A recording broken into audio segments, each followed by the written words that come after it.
Hi guys and welcome to JK exam cracker. So students, हमने last class में पढ़ा था आपका डिटर्मिनेंट का कुछ बेसिक पार्ट पढ़ा था।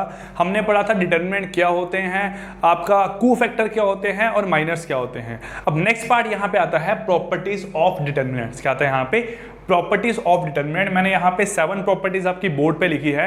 इसके अलावा आपकी एक और प्रॉपर्टी है, वो मैं इसके बाद आपको बताऊंगा, जब मैं डायरेक्टली बताऊंगा कि उस प्रॉपर्टी को हम इंप्लीमेंट कैसे करते हैं। एक बार आप यहाँ पे इसकी स्क्रीनशॉट ले लो, देन बेटा हम मूव करते हैं यहाँ पे जो आपकी क्वेश्चंस, जो प्रॉपर्टी है, कैसी कैसी आपकी प्रॉपर्टी है, इनका क्या क्या काम है, कैसे कैसे हम यहाँ पे इसको इंप्लीमेंट करते हैं।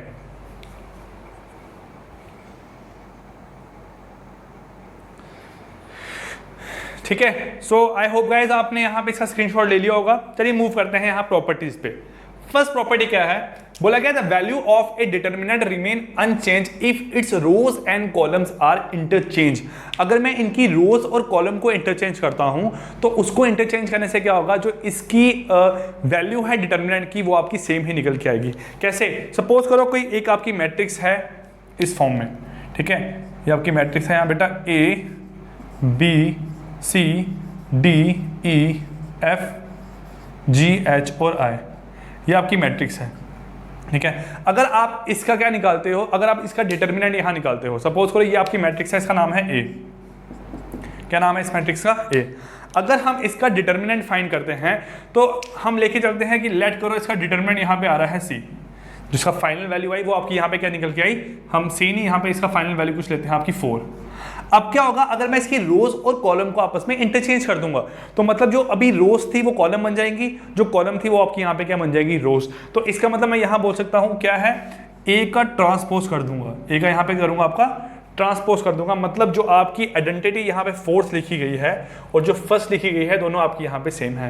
मैंने इसको अलग से क्यों लिखा है, क्योंकि एग्जाम में एक क्वेश्चन पूछा गया है, उसमें बोला गया था कि ये किसके इक्वलाई करता है, तो आपको ये चीज बेटा पता होनी चाहिए यहाँ पे। ठीक है, तो क्या है, जो value of determinant remain unchange if its rows and columns are interchange. अगर मैं रोज और कॉलम को इंटरचेंज करता हूं तो उसकी वैल्यू जो है डिटर्मिनेंट के वो क्या निकल के आती है, सेम ही निकल के आने वाली है।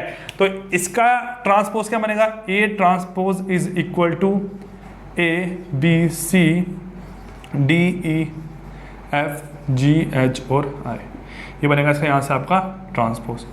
तो जो ए का डिटर्मिनेंट निकलेगा और जो ए ट्रांसपोज का डिटर्मिनेंट निकलेगा, दोनों के आएंगे आपके यहाँ पे सेम ही बन के आएंगे। आई होप आपको ये पॉइंट क्लियर हो गया होगा। चलिए मूव करते हैं यहाँ पे सेकंड पॉइंट पे। The interchange of any two rows and column change its sign. ठीक है, एनी टू रोज और लिख सकते हैं यहाँ पे आपका कॉलम चेंजेस इट्स साइन। मतलब क्या है, अगर मैं किसी भी दो रोज को यहाँ पे उठाता हूँ, सपोज करो बेटा आपकी रोज क्या यहाँ पे, ये रो है, ये रो 1 और ये क्या है आपकी यहाँ पे रो 2। अगर मैं रोज को आपस में इंटरचेंज करता हूं, मतलब मैंने क्या किया, यहां से जो ए था अब आपका, इसको मैंने कर दिया D E F A B C G H और आई, मैंने इसको यहां पे इस फॉर्म में कर दिया। इससे क्या होगा, जो डिटर्मिनेंट की वैल्यू है, ठीक है, वो आपकी सेम आएगी, लेकिन साइन यहाँ पे चेंज हो जाएंगे।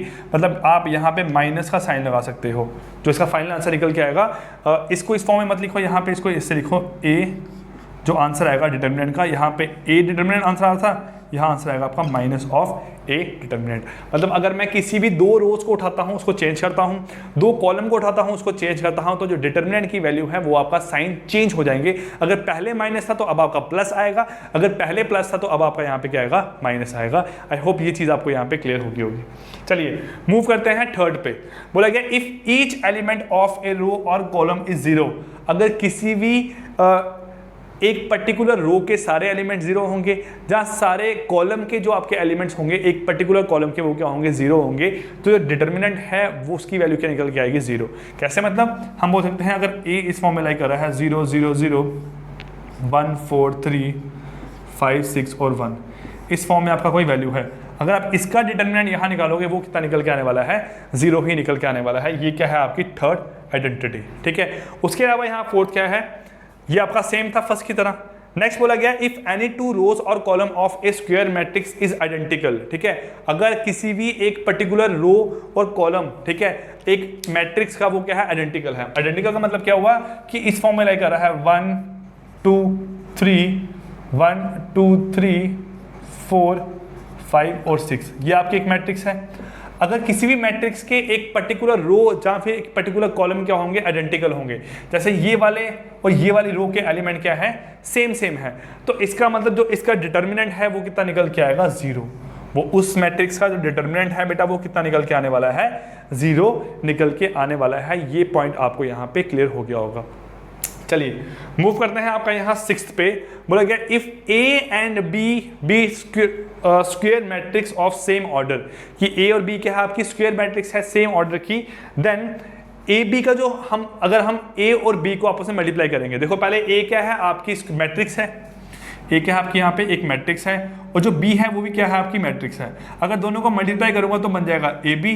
अगर ए बी का मैं क्या निकालता हूँ, डिटर्मिनेंट, ए बी का क्या निकालता हूँ, डिटर्मिनेंट, तो ए बी का डिटर्मिनेंट यहाँ पे किसके इक्वल आने वाला है, A determinant into B determinant, मतलब दोनों का इंडिविजुअल डिटर्मिनेंट का मल्टीप्लिकेशन जो आपका आएगा वो क्या आएगा, ए बी का डिटर्मिनेंट की वैल्यू इक्वल आने वाली है। ये आपका यहाँ पे था 6th पॉइंट। ठीक है, चलिए मूव करते हैं 7th पॉइंट पे। Let A equal to a i j be a square matrix of order n। कैसी मैट्रिक्स आपकी यहाँ पे, ऑर्डर n की। Let B be a square matrix obtained from, ठीक है, क्या बोला गया है, B be a square matrix obtained from A by multiplying each element of a row और column by a scalar K, then B is equal to K times of A। क्या बोल सकते हैं, B determinant is equal to K time of a का determinant. ठीक है, देखो बेटा क्या मतलब है यहाँ पे इसका, देखो यहाँ क्या बोला गया है, अगर कोई एक मैट्रिक्स है, सपोज करो बी मैट्रिक्स है, तो हम बोलते हैं यहाँ पे जो आपकी जो बी मैट्रिक्स है वो किसके बराबर, हम यहाँ बोलते हैं A1 A2 A3 B1 B2 और B3, यहाँ पे है C1 C2 और C3। ये आपकी क्या है यहाँ पे, ये आपकी कोई बी मैट्रिक्स है। ठीक है, ये आपकी बी मैट्रिक्स आपको यहाँ बेटा इस फॉर्म में अगर गिवन है, देन हम यहाँ पे बोल सकते हैं क्या, कि जो आपका इसका आंसर निकल के आ रहा है, जो आपका यहाँ पे इसका आंसर निकल के आ रहा है, हम क्या कर सकते हैं, इसको K से मल्टीप्लाई करें, किसी एक पर्टिकुलर रो को या किसी पर्टिकुलर कॉलम को किसी एक कांस्टेंट वैल्यू से K से मल्टीप्लाई करते हैं। सपोज करो मैंने यहाँ पे सेकंड रो को K से मल्टीप्लाई किया, तो K से अगर इसको मल्टीप्लाई किया तो यहाँ पे ये क्या बन के आएगा, हम बोल सकते हैं ये वैल्यू बन के आएगी B determinant is equal to, इस पर्टिकुलर कॉलम में से मैं B को K को बाहर निकाल सकता हूँ क्योंकि K क्या है यहाँ पे कांस्टेंट।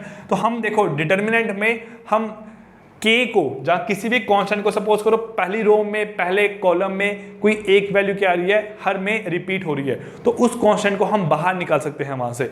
अगर उसको बाहर निकालेंगे बनेगा K, और यहाँ क्या बनेगा आपका A1 A2 और A3 B1 B2 और B3 C1 C2 और C3। हम किसमें आपकी बात करें यहाँ पे डिटर्मिनेंट की, इसकी बात करें यहाँ पे आपके डिटर्मिनेंट की, तो बेटा डिटर्मिनेंट में हम क्या कर सकते हैं, किसी भी एक पर्टिकुलर रो से या किसी भी एक पर्टिकुलर वैल्यू में अगर कोई कांस्टेंट आ रहा है उसको हम बाहर निकाल सकते हैं। तो ये क्या बन गया आपका, हम बोलेंगे B is equal to K time of A का डिटर्मिनेंट। ये आपका यहाँ पे इसका आंसर निकल के आएगा, क्योंकि हमने इस मैट्रिक्स को या इस वैल्यू को, इस डिटर्मिनेंट को नाम दे दिया A डिटर्मिनेंट। क्या नाम दिया, A डिटर्मिनेंट। ये आपका यहाँ पे 7th रूल बना। अब देखो जो 9th में 8th आपको यहाँ पे जो लास्ट प्रॉपर्टी बताने जा रहा हूँ, और भी बहुत सारी प्रॉपर्टी है, उसका मतलब नहीं है कुछ आपका, लेकिन आप यहाँ पे एक 8th प्रॉपर्टी देख लो।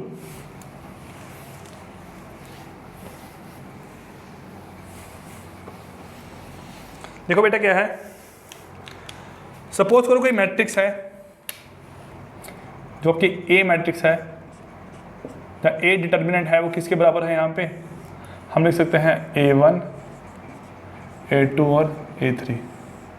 ठीक है, यहाँ लिख सकते हैं इसको हम A1 A2 A3, यहाँ इसको लिख सकते हैं हम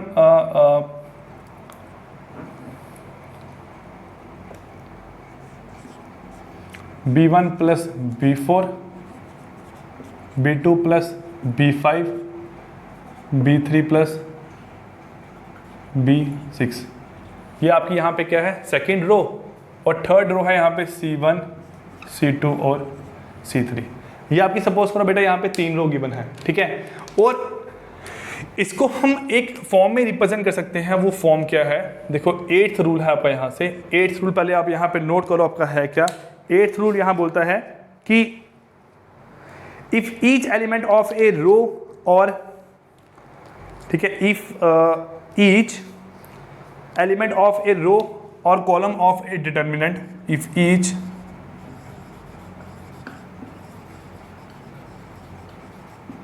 element of a row or column of a determinant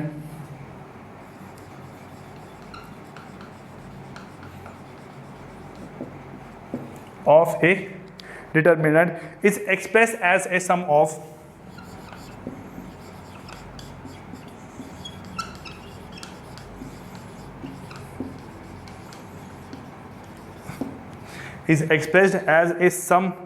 of two or more terms,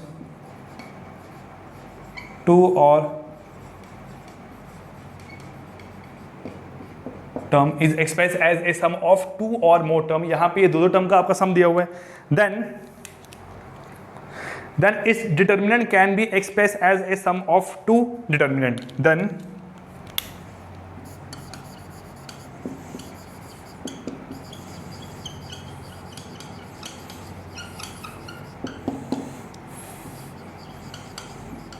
can be expressed as a sum of two determinants।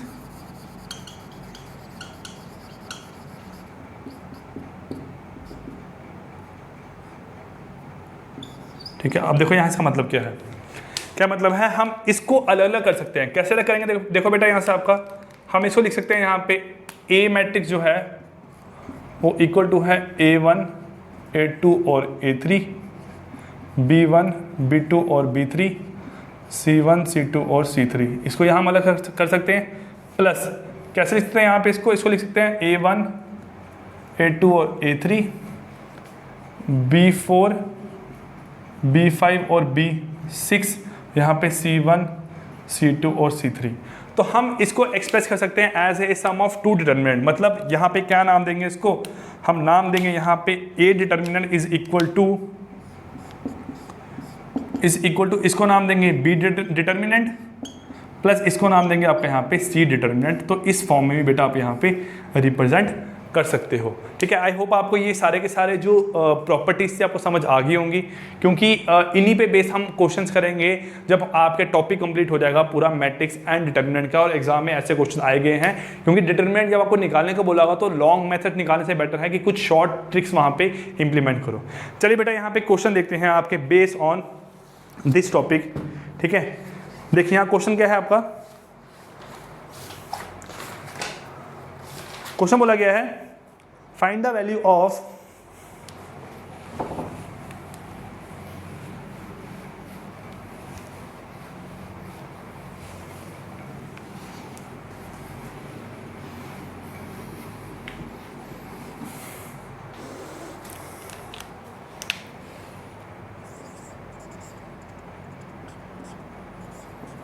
find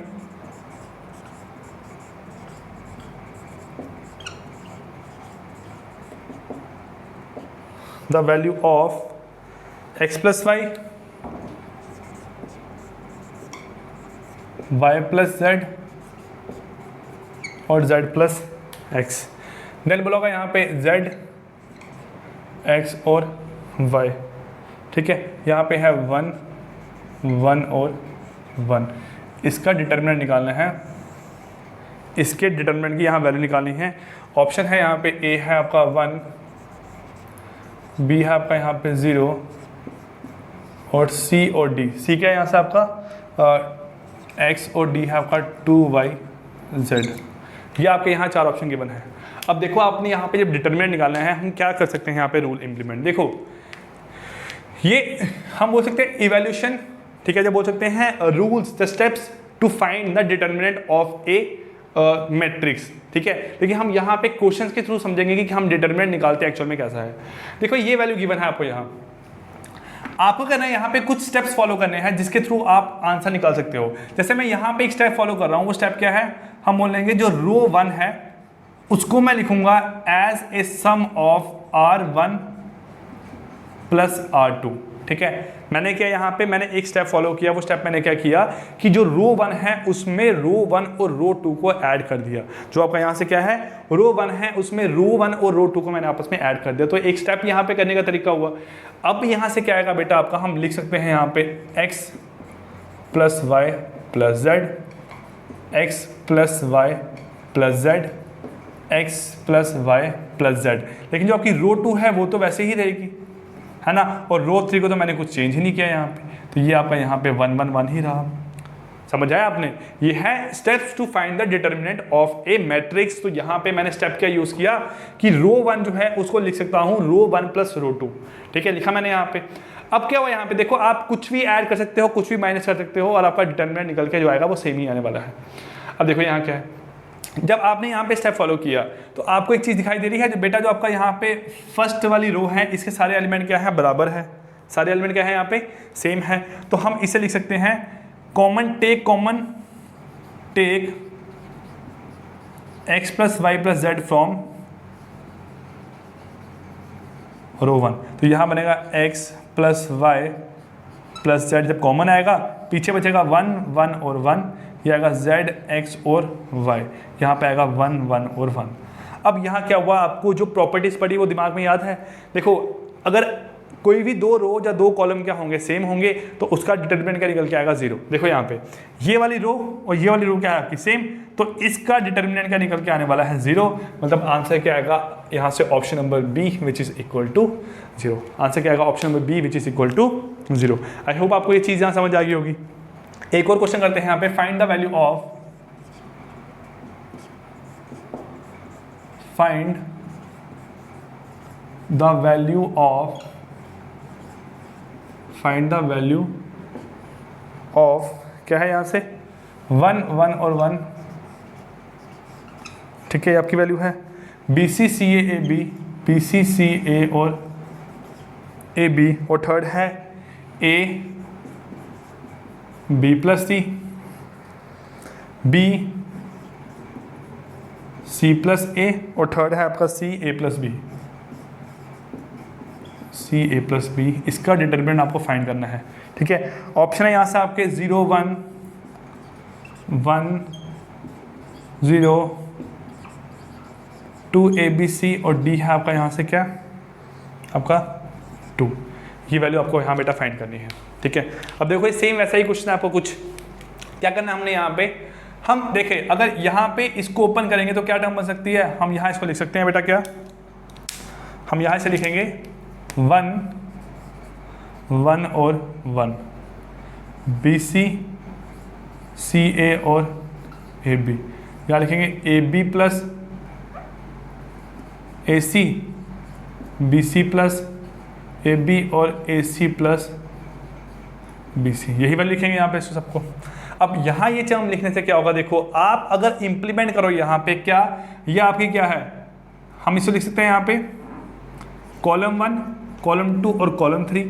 अगर इंप्लीमेंट करो column 3 is equal to column 2 plus column 3, column 3 is equal to column 2 plus column 3। तो क्या बनेगा यहाँ से आपका 1 1 और 1, है ना। ये बनेगा आपका यहाँ से बी सी ए और ए बी, यहाँ बनेगा a B plus b C plus A c, a B plus b C plus A c, और a B plus b C plus A C.